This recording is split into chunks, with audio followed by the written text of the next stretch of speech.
Hello, everybody. Good evening and welcome. Apologies, somebody's feeling a little bit left out of things today. I don't know what's going on with her. It's getting broody. So, yeah, just me again tonight. Would you please leave everything alone? This is great, isn't it? Why do they always show their bums? Anyway, welcome. Welcome to a Lyceum Night. Oddly, I haven't got a firm topic in mind. Normally I do, but I haven't at the moment. I managed to sit with the other world today, just talking about everything that's going on. I didn't see the news last night when it was live. I just caught up with it today, and the behaviours that were shown were just wow. But it did get my mind to thinking, what? There we go, I'm thinking about it. What does spiritualism offer in the world of today? Now, let's be honest, it's not a happy world. We've got so much going on, both at home, in our own counties, our own country, and in the world. And everywhere you turn, there's conflict and turmoil and indecision and smoke screens, all sorts going on. So, what does spiritualism offer to us? It's quite a big question. That really is a big question. And one I think about. I think I get probably a little bit disassociated with the outside world at times. Doing what I do, running the church, organising things, and all the things that go with that, keeps me busy and keeps me occupied. But I do need to ask myself at times the questions about getting the balance back in, because that's one of the big things. One of the immutable spiritual laws is all about balance. And when we look at our lives, when we look at the outside world, when we look at what's going on everywhere, they all reflect a major lack of balance. There isn't that harmony, because through balance comes harmony. And that's what's missing in my book. Very quick hello. Hi, Violet. Hi, Jan. Hi, Eva. So when we're out of balance, we're out of harmony. And goodness knows, the world is just so out of balance. But as spiritualists, number one, what, if anything, can we do? Two, and probably this should be number one actually, how do we as spiritualists navigate this world? That is a really biggie, toughy question. It's all very well. Hello, lovely Marion and Anne. It's all very well us saying, we don't die, and having these endless demonstrations of communication going on. But there's got to be, and there is, so much more. So much more. And that's part of the message, I think, that we need to be mindful of, and maybe consider bringing that into our conversations with people about, there is so much more. For goodness sake. Sorry, she's just playing cowboys and Indians tonight. How do we do that? And what do we do with that? What do we bring into conversations? One of the things I always get back from the other world is I never get told what to do. They've never, ever, ever said to me, you must or you must not. And that reflects in my life with people. I always try and avoid the you must do this or you mustn't do this. I always try and put it in the questions. So, what do you think of this? Hello, lovely Matt. Which I think does help. It does help in its own little way. But we feel a bit swamped, don't we, by it all? You know, there is the looming threat of escalation in conflicts and things. And sadly, we live in a world now where younger generations have been brought up on Nukem High and other such things where, you know, there's a mass war, but everybody survives afterwards nicely, and, you know, it's all nice and yada yada. But we're more of the generation, we were brought up on Threads. Now, those of you who've seen that will know what I mean, because that was horrific. Absolutely. If ever there was a case to get rid of nuclear weapons, that film encapsulated every facet of it. So, again, sitting with the other world, I was putting some of these questions forward. And one response I got back, and I understood it. I wasn't comfortable with it. I really wasn't comfortable with it. But I did understand it. And they basically said, you don't die. And I thought, I know, but I'm in no hurry to find out, to prove it. And as I said, it was quite an uncomfortable feeling that left me with. But yeah, we do understand that we do go on. Whatever happens in this world is transitory in the bigger scheme of things. Whatever goes on in this world, although it be abhorrent to us or to the point of we just shut our eyes because we can't take any more, you know, we have got that immutable fact that we don't die. And that should be a great comfort. But sometimes it appears not to be a comfort. It's detracting of why we're here, because my belief is that through every experience our soul, our spirit, or whatever has gone through, that we've elected to be here at this time for reasons to be uncovered. And we have a part in being here and understanding that, but it does get very challenging at times. So, lovely Jan, what are you saying? I find it's a matter of perspective. I'm a divine being having a human experience, as is everyone. It's remembering that we are all family and we have free choice. Some people choose very different to us. I find where their behavior is beyond the pale, I pray harder for them to remember their divinity.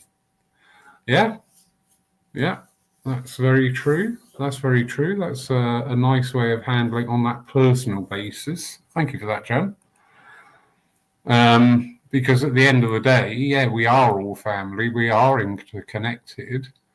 But we are the ones living inside our head. We are the ones living with our own daily challenges. So, you know, sometimes it's just, I don't know what to do, don't know where to go, don't know who to listen to. Well, I do know who to listen to. I turn to the other world because they always come up trumps.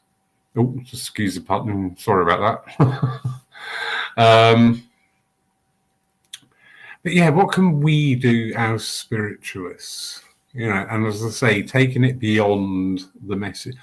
I mean, the message itself that we do not die, which is evidenced through our meetings up and down the land, be it in churches, centres, online, doesn't matter. when we have these demonstrations of communication, why do we lack the punch with that? Because when you really think about it, it is I call it the miracle, because it is a miracle. With my mum and dad, when I lost them, and I lost them very, very close together, my world ended, and I would have given my eye teeth to have them back. And time progressed, things went on, I moved on, I had to change, I had to adapt. And then when I started getting communications from them, I was just totally in awe. And it spurred me on as well. Although I was associated with spiritualism, those messages actually spurred me on to dig deeper, look deeper, read more, explore more, find out more. And yet, again, we see all these demonstrations, be it in person or virtual, going on. And if those messages are being received and understood, now that's interesting. In fact, you see you tomorrow. I might do that. Talking to a medium a little while back, and they said about what used to be common practice in churches and centres, as they were at that time, that the chairperson would take notes of each communication, and then afterwards would go to each person who had received the messages and go over it and try and explain it. And especially where you've got people who are either brand new coming in the door or dip in and out, whatever, the ones that are not attaching their flag to spiritualism, but they are open to it. And I thought, that's really interesting. I really like that idea. Again, this is an old thing that we used to do.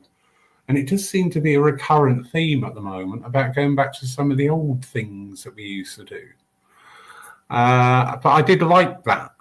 I did like that because it gives that chance to interact with people and to put over the miracle, the majesty, the grandeur, the significance of receiving that communication, not letting people just wander out the door go, oh, that was lovely. If you want to upset me, just say, oh, that was lovely. And I just... I have a thing about the word lovely. If you want a lovely afternoon, go down Paul Key and sit in the bar or something. That'd be lovely. But yeah, that's very interesting. And this conversation has now just peaked and repeaked that conversation I had earlier. But again, and please join in, everybody, with your own thoughts. Because I'm exploring here as I'm talking, my mind's going searching. We do have those. I mean, most people that are watching tonight or watch later online or maybe listen to it later, whatever, we're all at that point where we've had our evidence, and spiritualism is no longer a belief. Because we know it's true. A belief is, I believe in shamanism. I don't quite understand it fully, and I haven't really explored it, but I do believe in it. But we don't have the belief of spiritualism because we know it's true. We've had that communication. We've had those experiences, Jamoles, like a customer satisfaction survey. Not quite. The whole premise of it, Jan, was as I said, the chairperson would just take notes from the message that was given and then go and sort out these people, and especially, again, new faces coming in or fresh faces coming in, and just highlighting some of the pieces of information, but also giving the understanding of what's going on. Because I know for a fact people coming into a demonstration of mediumship, be it in a divine service online or in person somewhere, may be wowed by some of the things that are said, but there's that, we're missing that education opportunity. And I love my education side. In sharing with people, what is going on? What is going on? How does this happen? Violet. Most people feel spiritual church is for talking to past loved ones. If it was more to outsiders in chats, talk it open people to their own spiritual path, learning to open up into world of spirit. Yeah, I agree 100% there, Violet. And we do have this, these nights online, the Lyceum Nights, they've been going now nearly 5 years. Oh my God. But they are wonderful opportunities to spread the word. And I do know a number of churches, centres do try evenings of discussion groups to varying degrees of success. I suppose it depends on the people who are running the discussion groups to a degree. Because I know locally there was a place that used to do discussion nights, and their attendance was just fell through the floor. Went down to like literally one person turned up. So it's very difficult, and especially now with the cost of energy. At a rough estimation, it costs us £32 to open up the church each and every time. That's the electric and the gas.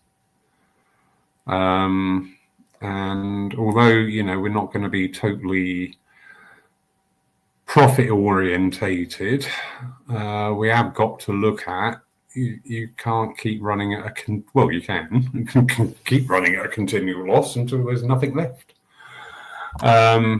So it's a very difficult thing to do. We do have the opportunities with our divine services. We've got lovely Stephen Mager tomorrow, and he's asked for enabled because he's got a presentation to do during the address, which I think is just great. Love it. Absolutely love it. I love that proactive energy. We have these addresses, the philosophy or inspired speaking, wherever. And they really are ideal platforms to share some of the education about spiritualism and spirituality. Do we use that enough? Sometimes yes, and sometimes sadly no. I've had a little tour about 3 months ago. Was it 3 months? Oh gosh, no, it was 5 months ago. And went round a few places, got myself out because I do tend to be a bit insular and stay in pool. I got myself out, and I saw a couple of absolutely brilliant demonstrations. Sadly, I saw a couple, and one of them I just so wanted to get up and walk out because it was just awful.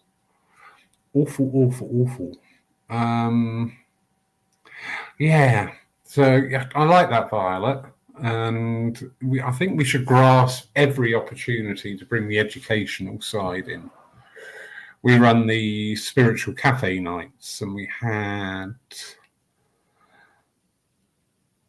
9 people attend that last night, and we had a really good, healthy discussions. And yeah, some of it was a little bit uncomfortable for some people.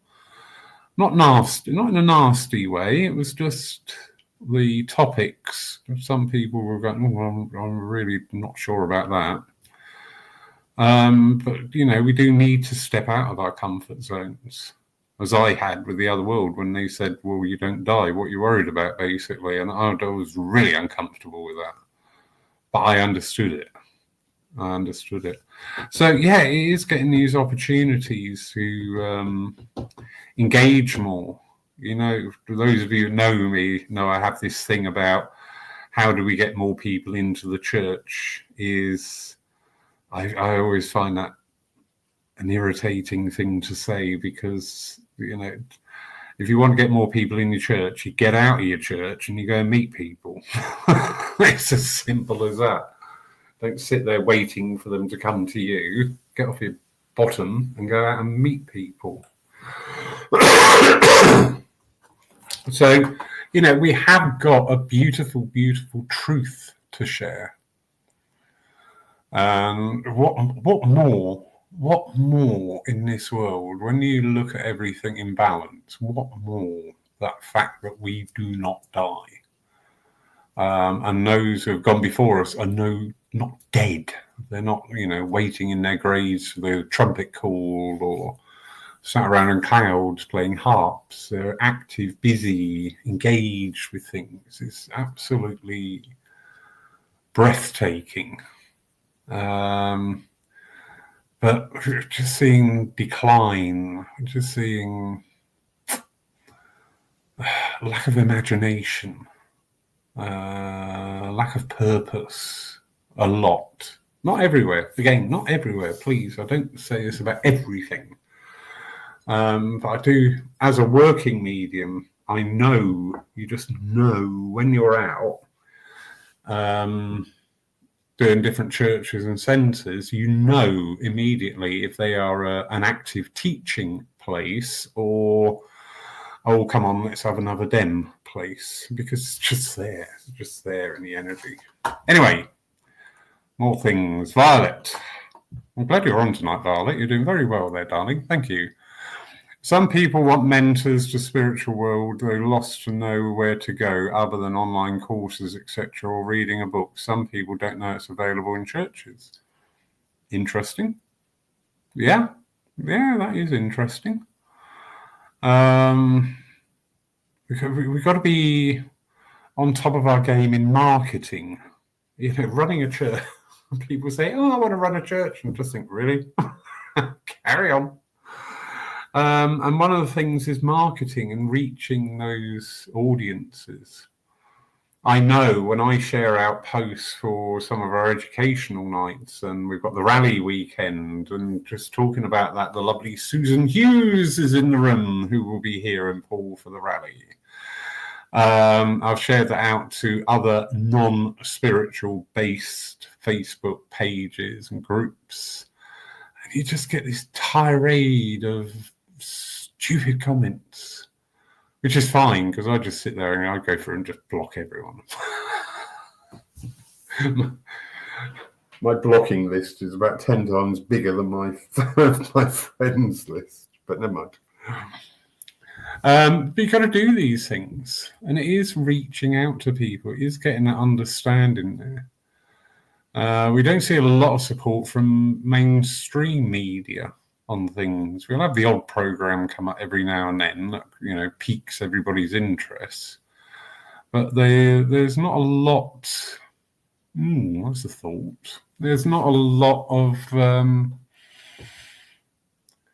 educated presentation about people who talk to spooks. So yeah.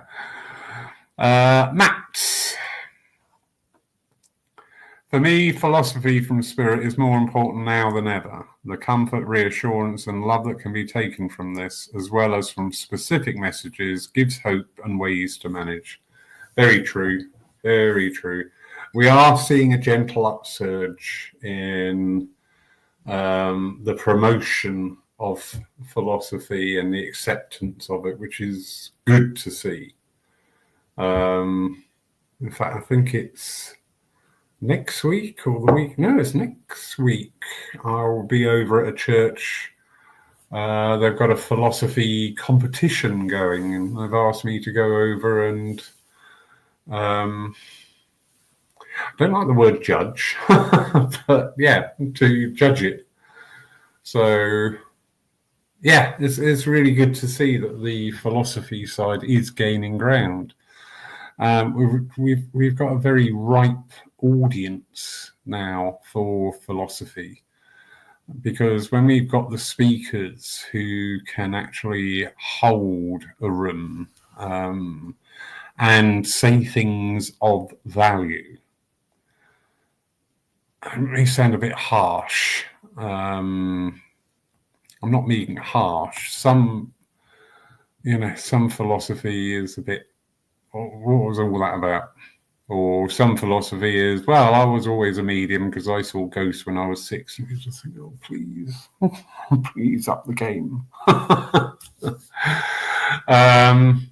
So yeah, we need our speakers out there, the people that can actually, if you look at what's his name, TED Talks, and you see the thousands of people that listen to those conversations.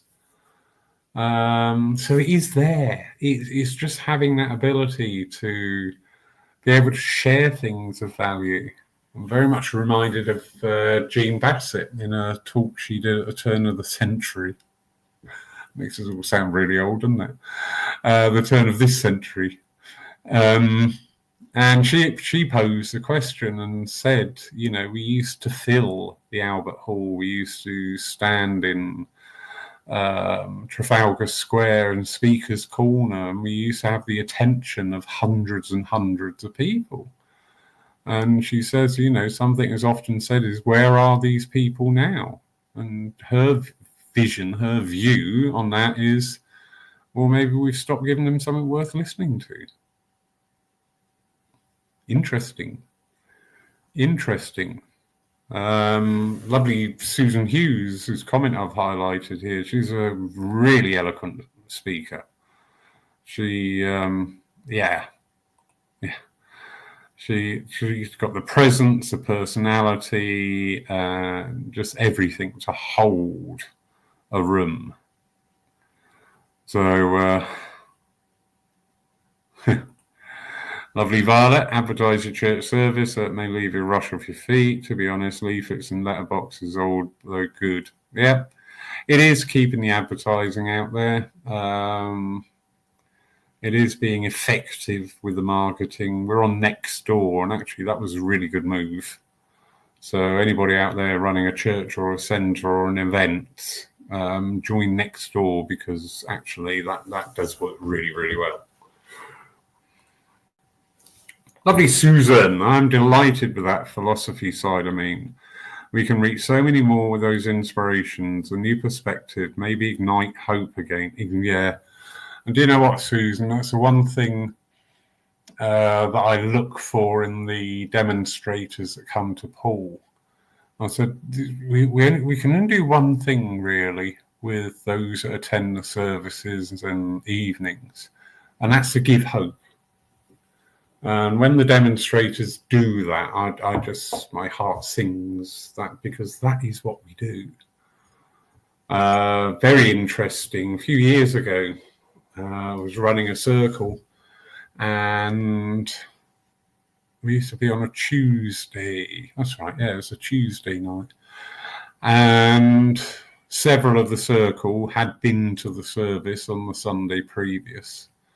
And we were talking about philosophy. And I said, so the ones who had a message on Sunday, I said, who's your message from? What was it about? And they all struggled. I think there was 3 of them there that had a message during the service. And it was all yeah, it was me mum, and just gone. And I said, but what was the philosophy about? Oh, yeah, that was really good. It was all about this and that and everything, and talking about this. And I thought, wow, where's the power there? Really, where is the power? We knock ourselves on our head to be brilliant transcommunications, which is necessary if we are going to support the "We Do Not Die" proclamation. But equally, if not more important, we've got to get the speakers in, the ones that can talk, the ones that, are going to present something that's really going to relate to today's world. Because everybody comes into a church or a centre has just walked in from today's world. They live in today's world. They're going back to today's world. So it's absolutely no use talking about, well, in 1800 we used to do that because it's no longer 1800. So, Jan, the problem with MSM, mainstream media, right, is that they're usually sceptical in their handling of the subject and more than likely to take the pee and ridicule people. There is an element of truth there. There is an element of truth.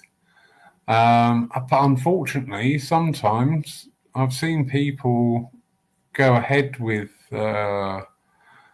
different media and actually setting themselves up for a fall. There was an incident where an unfortunate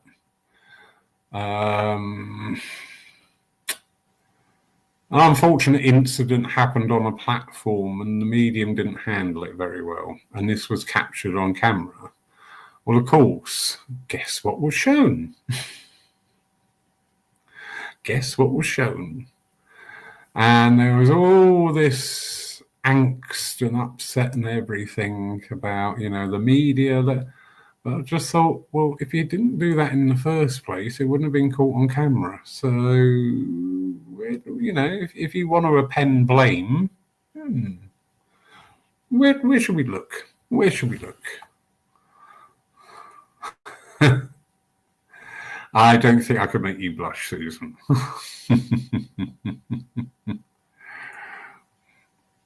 Lovely Libby. Oh, excuse me, go away, reminder. Oh, damn you. Lovely Libby. The people who used to flock to the Royal Albert Hall are now hooked by TikTok. Well, yeah, we do have this ability to be a virtual presence again, but again, it is having these great orators and speakers that provide that that's a good word, consistency in what we talk about. We've seen, especially since 2020, a great number of people suddenly rise in, they say fame, it's not, isn't it? It's having followers on Facebook is like having monopoly money, quite frankly. It's but rise in popularity, shall we say, and suddenly being able to command big amounts of money just to go and listen to them talk and everybody fawning. But there isn't the consistency there because you're seeing those same people now not commanding the big bucks anymore and not having the big amount of followers and not having all this. So, yeah, because we leapfrog, don't we? Because we're all looking for, I always say the human race, one of our biggest, not a fault, but one of our biggest things is we're always either looking for a saviour or someone to blame. Now, when things get tough, this is exactly what we're doing. We're all out to throw the blame on different people. And we're all out looking for somebody who's going to talk sense and make us feel good. And that's probably where it falls down, because it is feel-good talking. And that only lasts for a while. I know we were promised so many things through so many different situations over the last 5 years that the next whatever, Ascension, Portal, Lionsgate, all these damn things. is going to be a biggie and you're going to see big change. Well, 5 years on, the only change we've seen is everything's got worse. So that message has sort of like fallen by the wayside. So, lovely Jan. Most people are looking for their 15 minutes of fame. Yeah, that's really true. And unfortunately, you see that in the movement. I just smile wryly sometimes when I see these posts coming up for people who were a medium, and then they were a spirit artist, and then they were something else, and then they're doing trance, and it's just sort of like, my, you're active, aren't you? The other world must love you. Again, it's consistency, but I think that's probably one of the key things I find with spiritualism is the consistency of it all. We have the ability to change the way that we present ourselves, the way we do things ourselves. Don't forget that. Don't forget we can change ourselves. But the one eternal message from the other world doesn't change. I can sit at any time, and I'm not saying this to sound, oh, look at me, am I clever? I'm not. But I can sit any time and just link in with the other world and just sit and have really sobering conversations about things, which I find absolutely wonderful. Absolutely, I'd just be so lost without that link, I think. But yeah, it is a very consistent, they are always there in love. So there's been some interesting posts coming out of late about different ways, and it really did. I don't know if anyone's seen it. Helen DeVita did a wonderful little video and talking about spiritualism today and from its roots in ancestry and why spirit communication was practiced in the past was for the greater good of the tribe or the village or whatever. And it was only really since the industrial age where people suddenly started moving away from the villages where their parents, grandparents, great-grandparents had all lived, and moving around and getting out there. And this is where the personal spirit communication came in. And it was fascinating. If you haven't heard it, I really do recommend you have a little listen. I've shared it onto my page or look it up on YouTube, but it really is worth a good listen because it raises a lot of questions. And one of the questions that it raised with me is, are we selling ourselves short in our interactions with the other world? Because you think the other world is the sum total of everything that's ever been. It's all there. It's the ability to find it, which confounds us at times, but it is all there. And what do? We knock at the door looking for somebody's granny. I'm not being rude or dismissive. Just come back and tell their granddaughter they love them very much, which is wonderful, which is beautiful. Again, I'm not being dismissive. But I likened this the other night. I was talking to somebody and I said, it's a bit like going to Sainsbury's every day and you go all the way to the back of Sainsbury's because you want to buy a loaf because that's what you want. And you buy your loaf and you walk back out of the shop with your loaf, and you do that every day. But you're walking past so many other things. But because you've just got this focus of, I need a loaf, that's all you're going to come out with. So do we do that with the other world? Do we go in there going, right, I need to make this connection, this link, I need to be able to bring through this evidence, I need to be able to do that? Is that a little bit like one string on the bow? I'm going to have to work on that one and sit with that one because I find that fascinating thought. Anyway, lovely Jan.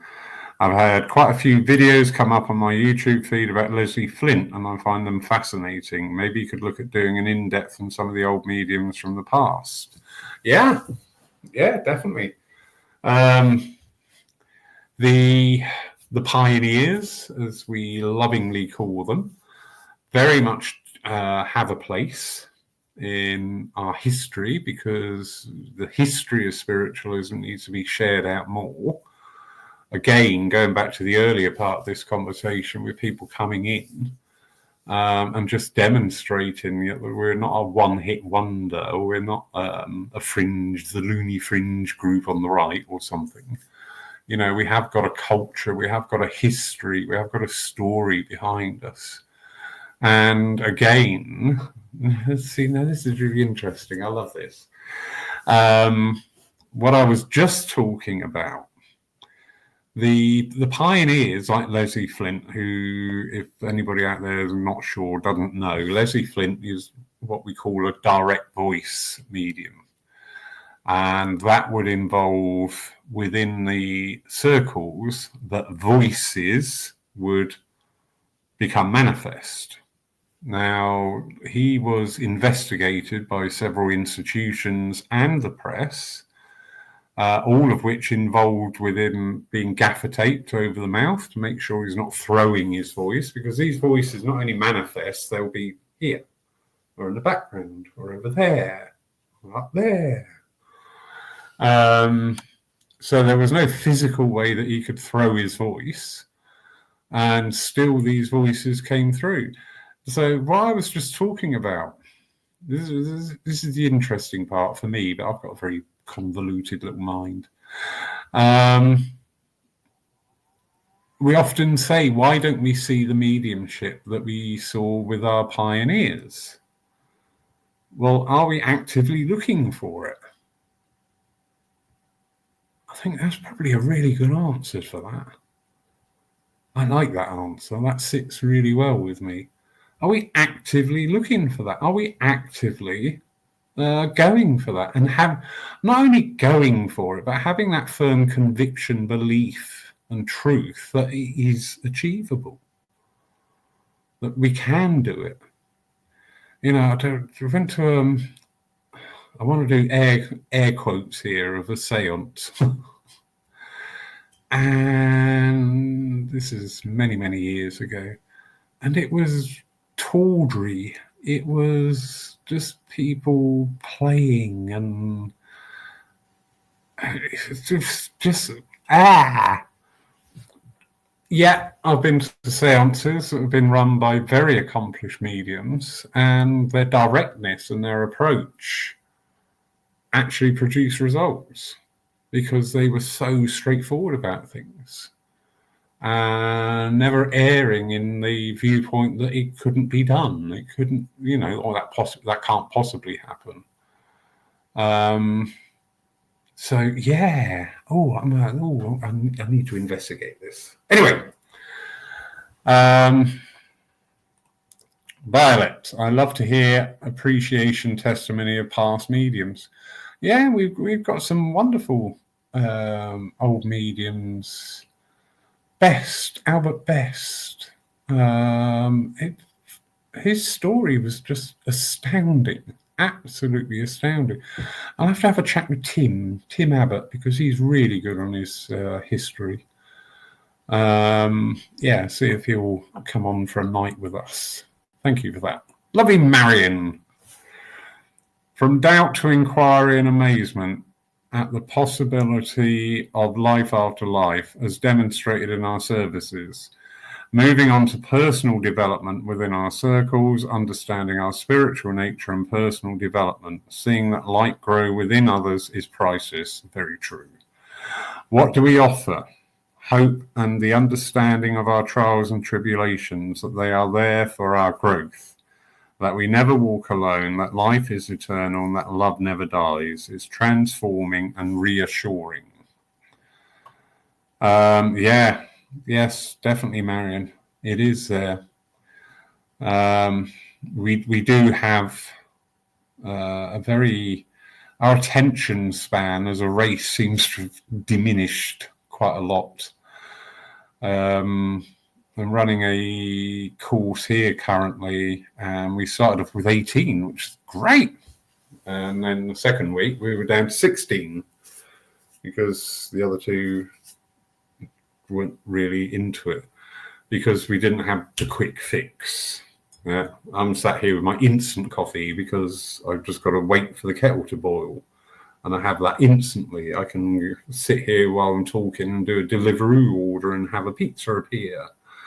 So we live in this very quick fix society of things.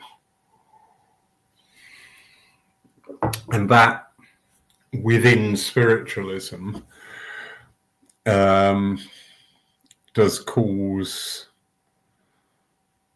things to happen. I'm not going to go down the road of, you see people doing 6 weeks and they're on the platform. There's enough people doing that. We know it goes on.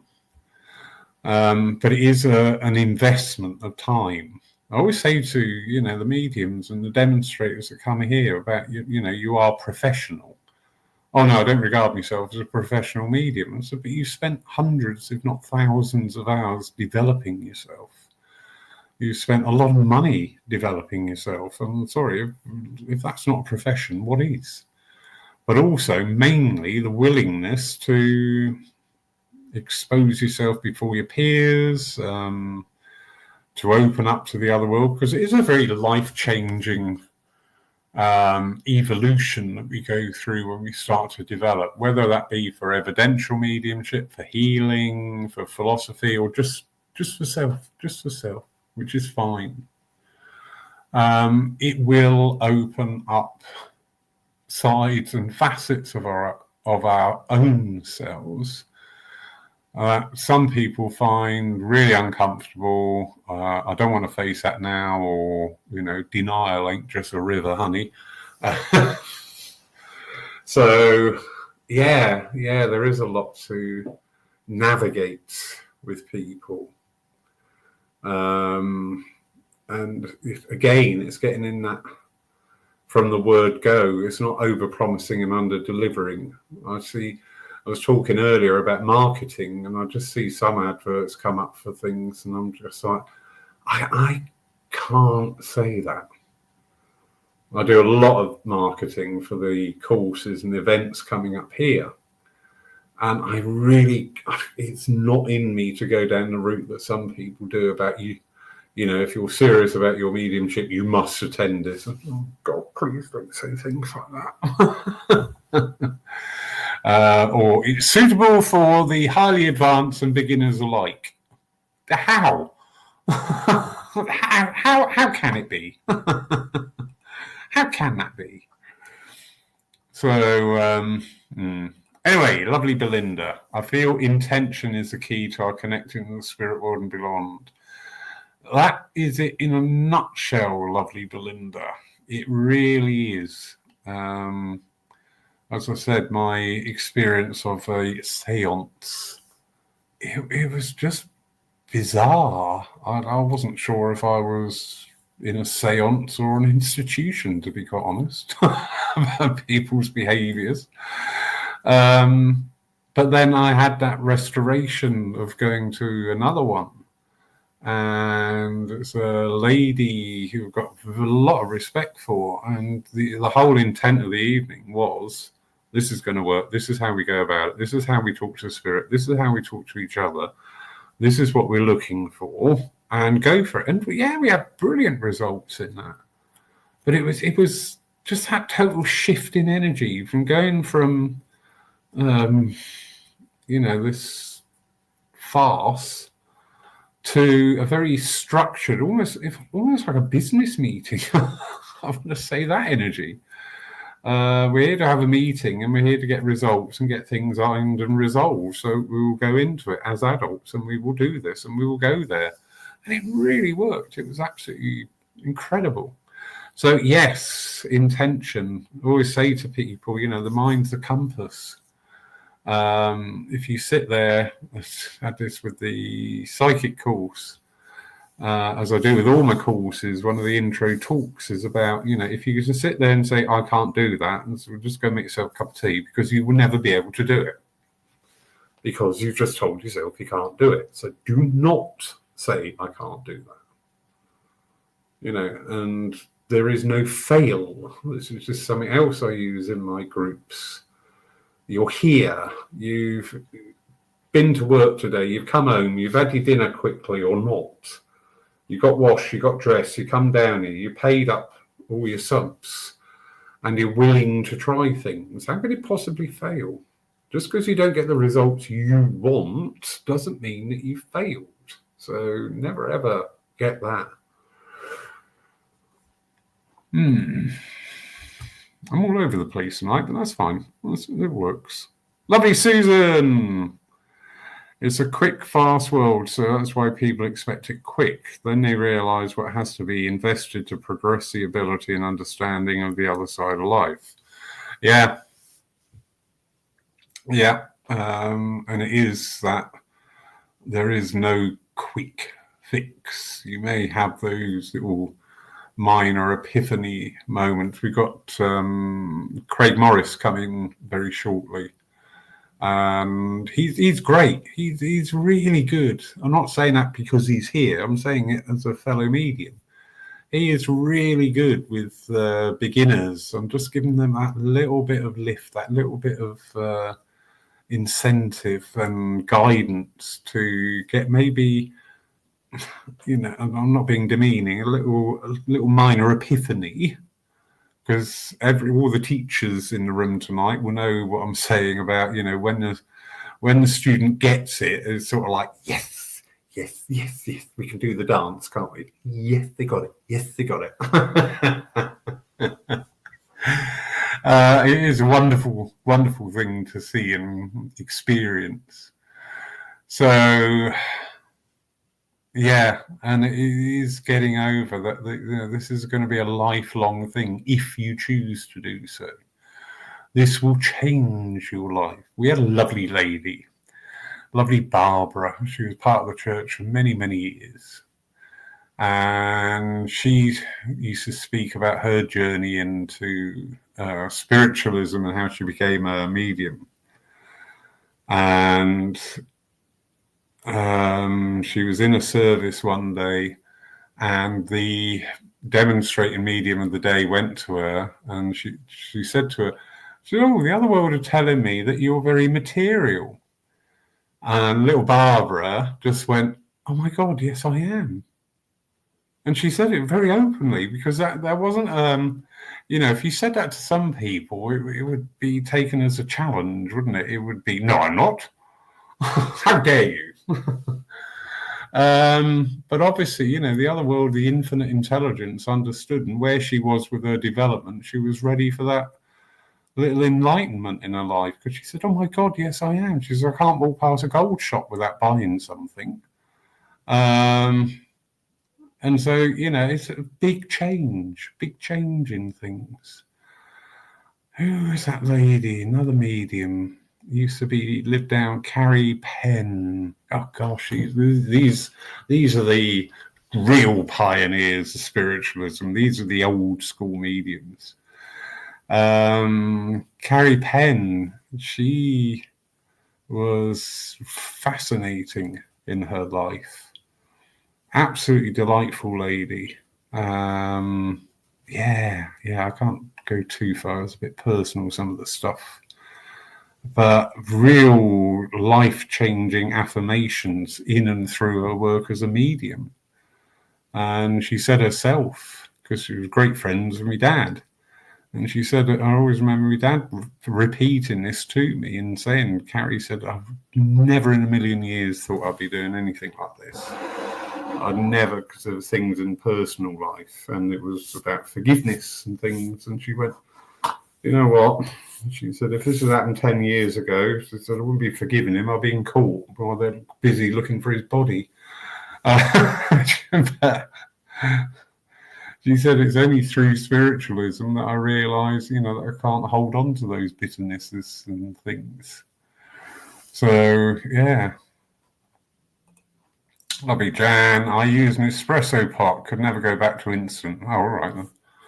Don't you start being a coffee snob. Honestly, I've got visiting mediums, and I have to keep all these different coffee appliances around the place now because apparently instant coffee is not good enough.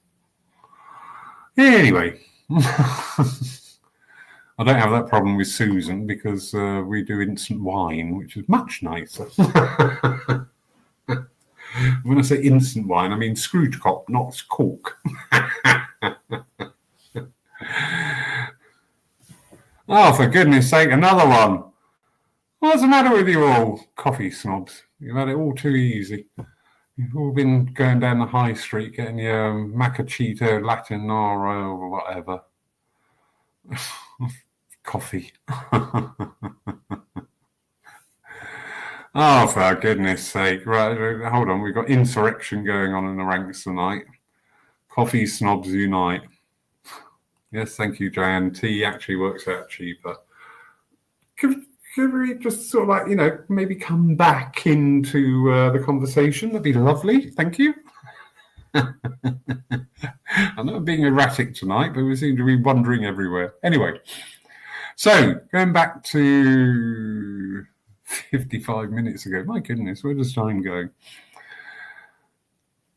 What does spiritualism offer us and the greater audience of our congregations and potential congregations? What does spiritualism offer us in today's world?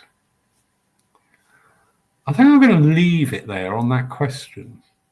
I think I'm going to leave you all thinking about that one. It's a very in-depth one, and every response will be different, which is great because that's part of the joy of spiritualism. It encourages and fosters the individuality within everybody. Yeah. Caroline Smith, hope. Hello, darling. You're right. You've got a lovely Ben there with you. It does offer us hope. Yeah, very true. But what is hope? Because hope's different to everybody, isn't it? Yeah, we've all got our versions of hope. Oh. Every good inspirational speaker leaves you with a question to ponder. Well, I didn't know that, but yeah, it just felt right just to leave you with that. But everyone's going to answer now anyway. Connections. Yeah. And I've always found comfort. Yeah. Oh, I like that word. Certainty. Yeah. So lots of different thoughts there. So people listening tonight, people listening on catch up, or if I put this over on the podcast, yeah, that's the question. What does spiritualism offer today's world? And then the question beyond that is, how can we manifest that? How can we propagate our philosophy, our understanding of life here and life hereafter, here and hereafter. Anyway, thank you everybody for joining in, apart from the coffee debacle. It's been a pleasure. We are live tomorrow. We've got the lovely Stephen Mager up from Portsmouth. And he's asked for an A board as part of his address. So I'm fascinated. I'm absolutely fascinated to know why. What's he got planned? Stephen is a great emissary for spiritualism. He does go out of the box and very thoughtful and very educated intuition about things. So, yeah, have a wonderful evening, everybody. If you do see us tomorrow, you can watch us live at 11 o'clock GMT, or get it on YouTube channel under live stream services. I understand Facebook are going to start deleting videos once they're 20 days old now. Well, thankfully, everything we do goes over to YouTube, and that's really handy because it's all categorized then into different playlists and everything. So yeah, we're about Facebook. It's free, so there's no point in complaining, is there? Have a wonderful night, everybody. I'm going to go and wake the cat up now because she woke me up at 5:30 this morning. So I'm going to go and get revenge now. Good night, everybody. Have a wonderful night wherever you are, and we will speak again soon.